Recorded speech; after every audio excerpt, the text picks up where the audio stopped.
Hi friends, very good morning. Sharmila, diamond director. Friends, இப்போது recruitment ரிலேட்டடாக சின்ன ஒரு டிப் அண்ட் ஐடியா உங்களுக்கு நான் கொடுக்குறேன். இப்போ பார்த்தீங்கன்னா, இந்த மாதிரி நம்ம சிம்பிளாக ஒரு ஒர்க் ஃப்ரம் ஹோம் பேனர் வந்து க்ரியேட் பண்ணுங்கன்னு சொல்லிட்டு நான் எம்டி பேனர்ஸ் கூட நான் உங்களுக்கு ஷேர் பண்ணியிருக்கேன். ஸோ இதில் வந்து நம்ம வந்து பார்ட் டைம் ஜாப் ஆப்பர்ச்சுனிட்டின்னு தான் சொல்லியிருக்கோம். பட் என்ன ஜாப் அப்படின்ற க்ளூ ஹிண்ட் நம்ம எதுவுமே கொடுக்கல. காண்டாக்ட் நம்பர் கொடுத்துருக்கோம். ப்ளஸ் பாருங்கள், இது வந்து என்னுடைய ஒரு நம்பர் தான். அந்த நம்பரில் வந்து பார்த்திங்கன்னா, நான் அது உங்களுக்கு ஷேர் பண்ணுறதுக்காக இப்போ நான் அதை உங்களுக்கு இப்போ ஷோ பண்ணி காமிக்கிறேன். ஸோ பார்த்திங்கன்னா, இந்த இமேஜ் கூட நான் வந்து ஒர்க் ஃப்ரம் ஹோம்னு சொல்லிவிட்டு இந்த கண்டென்ட் நான் கொடுத்துருக்கேன் பாருங்கள். யார் வேணாலும் இந்த ஒர்க்கை எடுத்து பண்ணலாம் அப்படின்னு சொல்லிட்டு கொடுத்துருக்கேன்.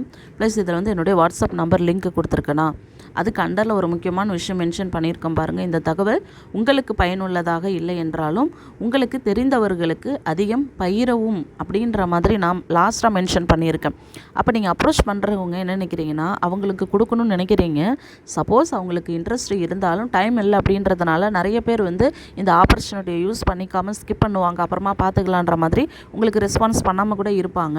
ஸோ அந்த மாதிரி ஒரு கண்டென்ட், ஓகேங்களா? அதாவது உங்களுடைய வாட்ஸ்அப் லிங்க் கூடவே நீங்கள் வந்து உண்மையாக வேலை தேடுறவங்களா இருந்தால் இந்த நம்பரை வந்து நீங்கள் வந்து யூஸ் பண்ணிக்கலாம். தெரிஞ்சவங்களுக்கு ஷேர் பண்ணுங்கள் நம்ம சொல்கிறோம் இல்லைங்களா? ஸோ இது மாதிரி நேற்று இந்த நாள்னால் பார்த்தீங்கன்னா, நான் வந்து இன்விடேஷன்ஸ் டெய்லி கொடுக்குறது என்னுடைய ஹேபிட்டு. அதில் யாருக்கு நான் அனுப்பினேன்னு தெரியல. அதை பார்த்துட்டு பாருங்கள். இன்றைக்கி இவங்க, ஓகேங்களா? அதாவது நேற்று நைட்டு 8 ஜாப் டீட்டெயில்ஸ் அப்படின்னு கேட்டிருந்தாங்க. நான் ஆஸ் யூஷுவல் அவங்களுக்கு நம்மளுடைய ஆடியோ கண்டென்ட் கொடுத்துட்டு, இந்த வீடியோ நான் என்னோடது நியூவாக எடிட் பண்ணி வச்சுருக்கேன். சென்ட் மீ வீடியோன்னு சொல்கிற அளவுக்கு. ஸோ அதை அனுப்பினேன். அவங்க நைட்டு அனுப்பினதை பார்த்துட்டு இப்போ மார்னிங் பாருங்கள், அவங்களுடைய நேம் டீட்டெயில்ஸு சென்ட் மீ வீடியோன்னு சொல்லியிருந்தாங்க. நீங்கள் ஃப்ரீயா அப்படின்னு கேட்டப்போ எஸ் அப்படின்னு சொல்லியிருந்தாங்க. ஃப்ரீ தான், அனுப்புங்கன்னு சொன்னாங்க.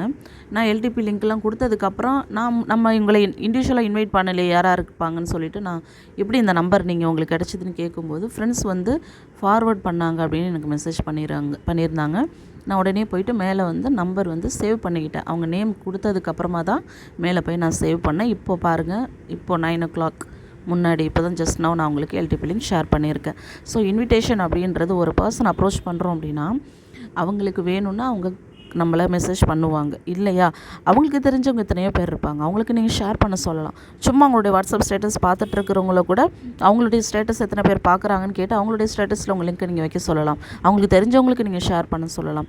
ஸோ ஒரு மக்கள் மூலிமா மக்களுக்கு போய் நம்ம கொண்டு சேர்க்கறது தான் அந்த ஆப்பர்ச்சுனிட்டி. அதை நீங்கள் யோசித்து எப்படி இன்விடேஷன் கொடுக்குறீங்கன்றதில் தான் இருக்குது. டெய்லி நீங்கள் ஒரு ஐடியா எடுக்கிறது அப்படின்றது, ஓகேவா? ஸோ ஃபாலோ பண்ணிக்கோங்க. தேங்க்யூ. Wish you well.